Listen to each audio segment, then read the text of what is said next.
So you can see. All right, we're back. Yeah, I can see it start. So, yeah. All right, well, we're back. We've walked over a little bit further. We're kind of a little bit closer to the entrance now. Trying to figure out if this is a walnut tree or not. But so where are we now? So we're in one of the newer collections in the Arboretum. This is the woodland section of the Virginia Native Plant Trail. We started work on this in 1996, the year before I arrived, actually.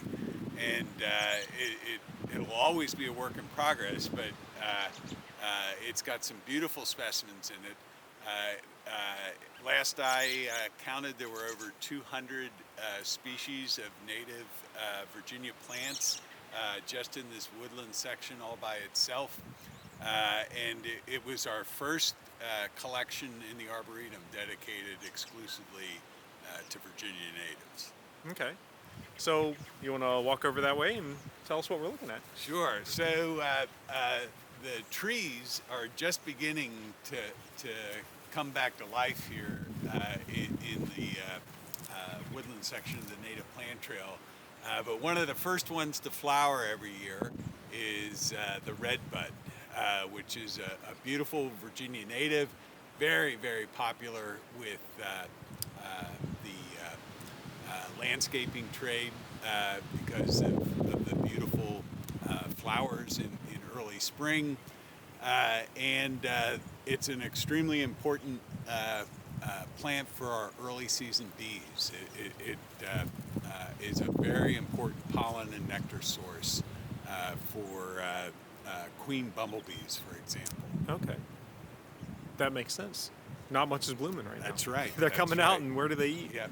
These flowers don't look like they're quite yet open, so there's the buds haven't quite completely opened up yet, but they will in a couple of days. And if you came back here, it would be covered with bees. Now, do you have an apiary here on the, or just native? Mostly just native bees. Let them find a hole somewhere.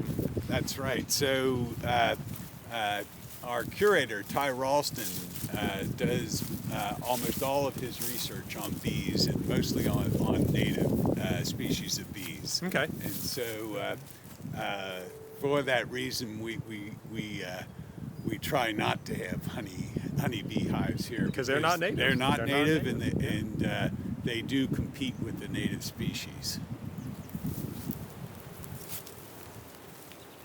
Now, is there anything we can do, I'm asking you this off the cuff, but is there anything that we can do at home in our gardens or in our yards to encourage the native bees? Absolutely. If you plant native species like these redbuds, you'll attract native bees to your property. The critical thing for bees is that many of these bees, like bumblebees, need pollen and nectar sources for months. And so if you can plant good nectar sources and good pollen sources and provide flowers for these guys throughout the spring and well into the summer, you'd really be helping them out. So, like, let the dandelions bloom. Yeah, but there are an awful lot of nice natives that you can plant around your house that are beautiful, attractive flowers, but also do a great service to the bees. So everything from black-eyed Susans to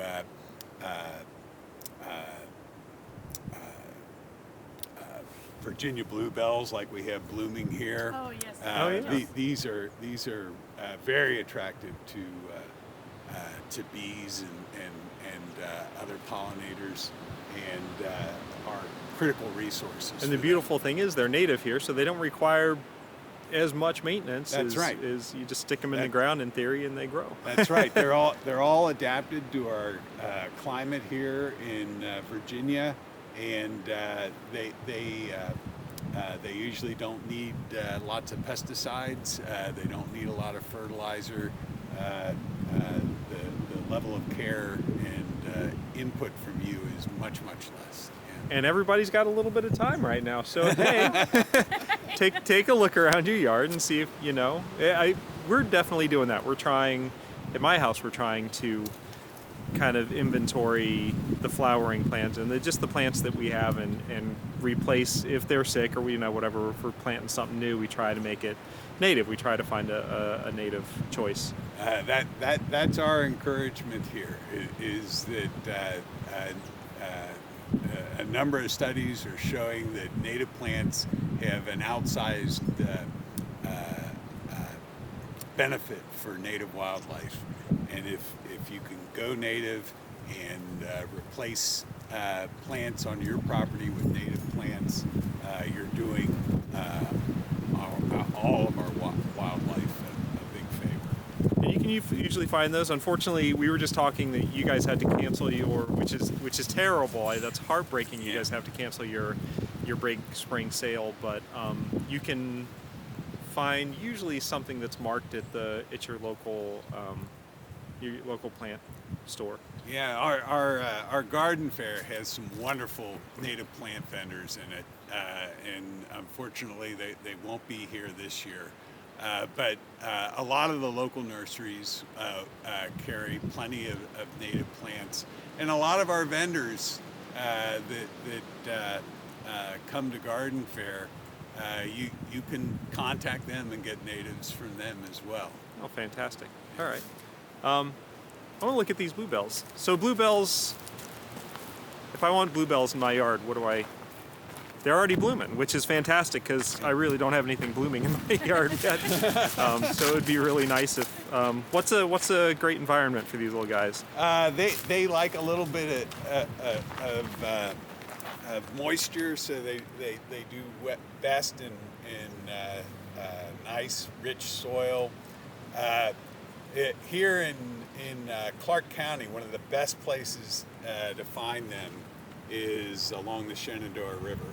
There's some just absolutely gorgeous stretches of the banks of the Shenandoah that right now are probably just covered in Virginia bluebells. So if you think about what that riverbank habitat looks like, that's the kind of stuff that they like. Okay. Moist, a little shaded, probably. Yeah. Beautiful. Yeah, and they are an extremely important plant again for these queen bumblebees that are just coming out of hibernation in late March and early April, looking for nectar and looking for pollen to start their hives for the summer. Now, how big is this? This looks like it goes for a ways. Well, it's a big section. Yeah, so it stretches out there for just about 50 yards or so.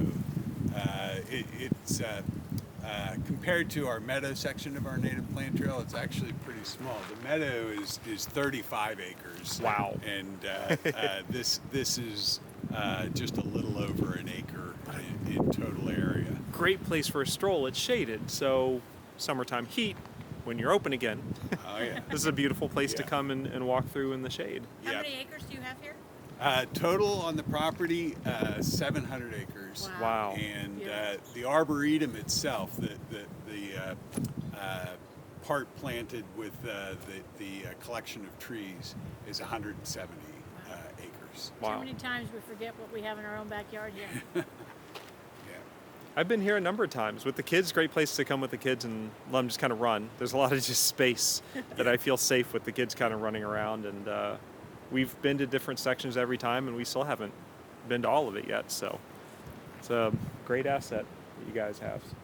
Yeah, it really is nice, and it's great that the public takes advantage of us. We get about 200,000 visitors a year. Wow. It's just a little heartbreaking that we're unable to stay open right now.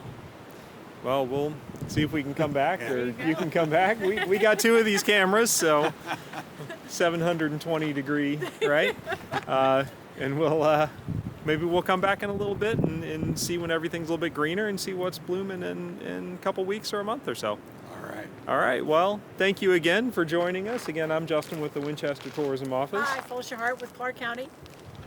And Dave Carr, Blandy Experimental Farm. All right. We'll see you guys next time. And the website. Where can they go to the website for more information? Blandy.virginia.edu. All right. Do you have a Fantastic. Facebook page? Yes, we Friends? do. Okay. Yes, we All do. right. And a Facebook page. There you go. All right. You can find out updates and learn when they open back up again. So keep an eye on that. I think everybody will be very excited to be able to get in the doors again. So thank you for your time. You're welcome. Thank you. All right. All right, gotta ask, what's that mailbox up there for?